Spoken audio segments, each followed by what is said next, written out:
जय हिंद मित्रों। आज हम लोग देखेंगे एक छोटा सा टॉपिक है न्यूटन का गुरुत्वाकर्षण नियम और कूलाम का नियम। ये दोनों एक दूसरे के एकदम नज़दीकी मामला इनका होता है। इन दोनों को हम लोग अच्छी तरीके से देखेंगे और बहुत अच्छी तरीके से समझेंगे। आपको बिल्कुल सरल भाव में आपको समझ में आ जाएगा। बिल्कुल छोटा टॉपिक है और बहुत अच्छे तरीके से समझ में आएगा, ऐसा आशा मैं करता हूँ। तो पहला हम लोग देख लेते हैं न्यूटन का गुरुत्वाकर्षण का नियम। न्यूटन का गुरुत्वाकर्षण का नियम तो न्यूटन ने हमको बताया क्या था, सबसे पहले हम लोग ये देख लेते हैं। जब गुरुत्वाकर्षण की बात आएगी तो यहाँ पे आपका होगा क्या, हम लोग गुरुत्व की बात करेंगे, है ना। तो हम लोग पहले इनको देख लेते हैं। इन्होंने नियम में क्या बताया था, इन्होंने बताया था दो पदार्थिक कणों के बीच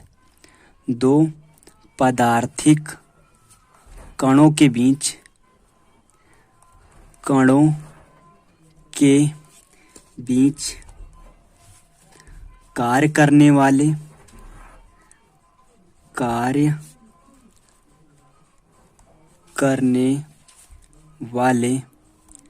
आकर्षण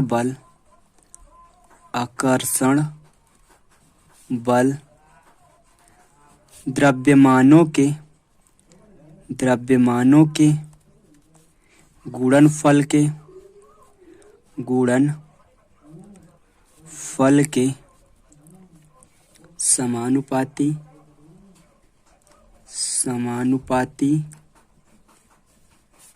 तथा इनके बीच की दूरी के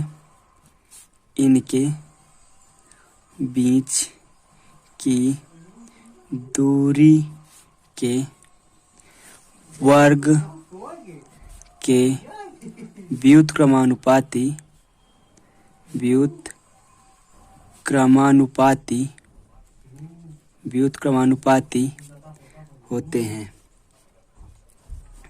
व्युत्क्रमानुपाती होते हैं। तो अब हम लोग देखना स्टार्ट करेंगे। उनका हम लोगों ने स्टेटमेंट लिख लिया। उन्होंने हमको क्या बताया, उन्होंने कहा कि दो पदार्थिक कणों के बीच कार्य करने वाले आकर्षण बल मतलब आपका क्या होगा, बल आपका फोर्स आपका आया, बल ये हो गया आकर्षण बल। एक चीज आपको ये मिला, द्रव्यमानों के गुणनफल के समानुपाती। आपका ये कोई एक द्रव्यमान, हमने इसको मान लिया m1 और हमने दूसरे को मान लिया m2। हमने इसको कहा m1 और इसको बोला हमने m2। आकर्षण बल द्रव्यमानों के गुणनफल के समानुपाती तथा इनकी बीच की दूरी के वर्ग के व्युत्क्रमानुपाती होता है। तो यहाँ से यहाँ तक की दूरी को हमने r मान लिया, है ना। अब बोला क्या है, आकर्षण बल द्रव्यमानों के गुणनफल। आपका आकर्षण बल मतलब क्या आया, F आया, और द्रव्यमान आपके हैं क्या, ये आपके द्रव्यमान है, यानी m1 into m2, m1 into m2 मतलब द्रव्यमानों के गुणनफल के समानुपाती। हमने ये समानुपाती का चिन्ह लगा दिया। इतना उसने बोला है, हमने इसको मान लिया समीकरण 1, है ना। अब फिर आगे क्या बोल रहा है, इनकी बीच की दूरी। अब इनकी बीच की दूरी, जब ये दोनों के बीच की दूरी को क्या बोल रहा है, इनके बीच की दूरी वर्ग के व्युत्क्रमानुपाती होती है। मतलब इनके वर्ग के बीच की दूरी के वर्ग के व्युत्क्रमानुपाती ये बोल रहा है। मतलब आकर्षण बल इन दोनों द्रव्यमानों के बीच की दूरी के वर्ग के व्युत्क्रमानुपाती है। तो यहाँ से आपका F प्रोपोर्शनल ये आपका मिल गया। अब हमने इसको समीकरण 2 मान लिया, ठीक भैया। अब यहाँ से हम इन दोनों समीकरण को क्या कर देंगे, इन दोनों समीकरण को हम लोग संयुक्त कर देंगे। समीकरण संयुक्त करने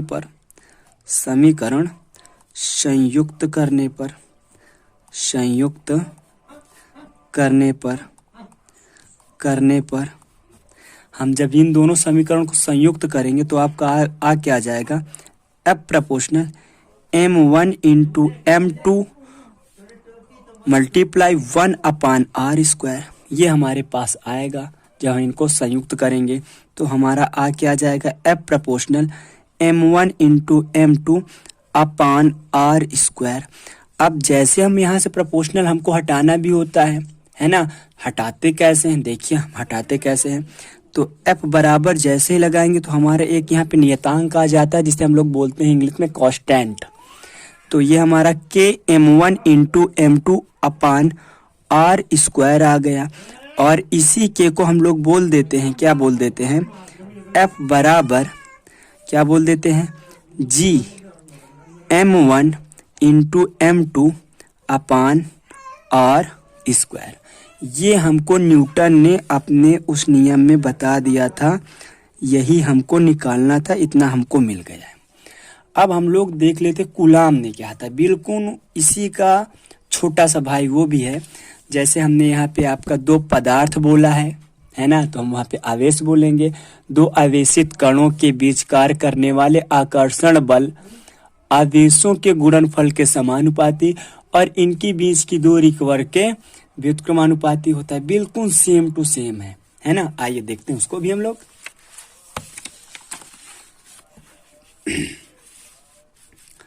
देख लेते हैं हम लोग, यहां से लिख लेंगे हम लोग कूलाम का नियम, कूलाम का नियम, कूलाम का नियम। तो हमने वहां पे जब पदार्थ की बात किया था तो हमने पदार्थ को माना था, यानी मॉस माना था, इसलिए हम लोगों ने वहां पे m माना था। अब हम जब बात करेंगे यहां से लिखेंगे क्या, दो आवेशित कणों, दो आवेशित कणों, दो आवेशित कणों के बीच, दो आवेशित कणों के बीच कार्य करने वाले, कार्य करने वाले आकर्षण बल, आकर्षण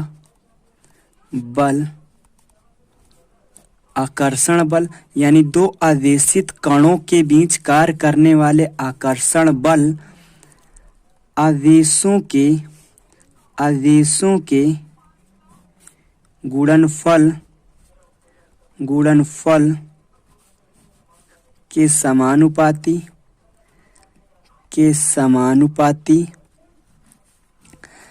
तथा इनके बीच की दूरी के, तथा इनके बीच की दूरी के वर्ग के व्युत्क्रमानुपाती होते हैं। अब यहाँ से आपका आया क्या, दो आवेश आपका आया, दो आवेशित कणों के बीच कार्य करने वाले आकर्षण बल। फिर आपको क्या मिला, F मिला। आपको क्या मिला, आकर्षण बल, और दो आपको आवेश मिल गए। यानी आपको क्या मिला, दो आवेश, हम एक को हमने बोला भैया ये हमारा है Q1 और दूसरा हमारा है Q2, है ना। ये दोनों आवेशों में आपका क्या लग रहा है, आकर्षण बल लग रहा है ना। तो क्या बोल रहा है, दो आवेशित कणों के बीच कार्य करने वाले आकर्षण बल आवेशों के गुणनफल के समानुपाती तथा इनकी बीच की दूरी के वर्ग के व्युत्क्रमानुपाती होता है। तो इनकी बीच की दूरी आपका है r, मान लिया हमने r, और आपके दो आवेश को हमने मान क्या लिया, एक को हमने माना Q1 और दूसरे को मान लिया हमने Q2। तो अब हम लोग देखेंगे क्या कि दो आवेश आपके दिए गए हैं, जब इनके बीच आपका कार्य होगा तो आपका आकर्षण बल लगेगा।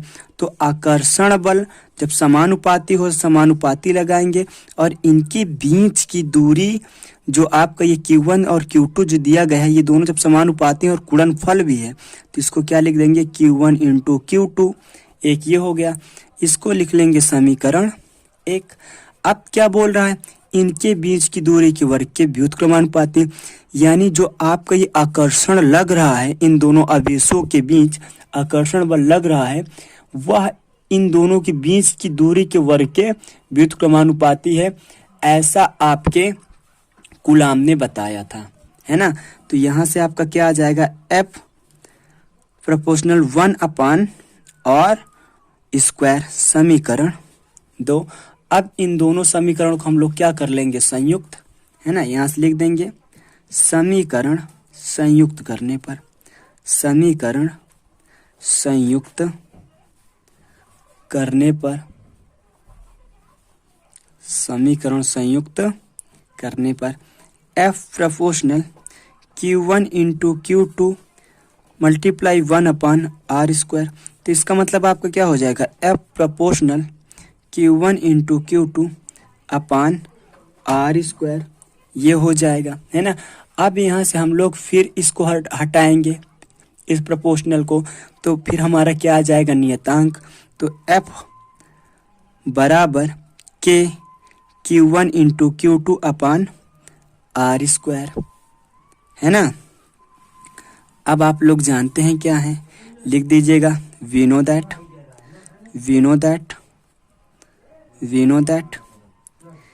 K equal to constant, now K equal to 1/4 pi epsilon 0। K की वैल्यू आपकी होती क्या है, K बराबर 1/4 4 पाई एप्सिलॉन 0। अब K के स्थान पे आप लोग रख देंगे, क्या रख देंगे, 1/4 पाई एप्सिलॉन 0। तो जैसे आप इसको रखेंगे 4 पाई एप्सिलॉन 0, तो आपका पूरा इस संयुक्त समीकरण बन के आपका आ जाएगा Q1 इंटू Q2 अपान r²। कूलाम ने हमको यही बोला था, बस कूलाम ने हमको इससे एक्स्ट्रा कुछ नहीं बताया है। बिल्कुल सिंपल तरीके से दोनों नियम एक जैसे प्रूफ करना है और हमको कुछ नहीं करना है। आप लोग इसको देख भी सकते हैं, हमने दोनों को एक तरीके से प्रूफ किया है ना। आशा करते हैं आपको मेरे द्वारा समझाया गया जो समझाया हूँ आपको अच्छे तरीके से समझ में आ गया होगा। यदि आपको समझ में आ गया है तो बस और बस आपको करना है सिर्फ और सिर्फ एक काम, वीडियो को कर देना है आपको लाइक, वीडियो को करना है आपको लाइक और चैनल को कर देना है आपको सब्सक्राइब।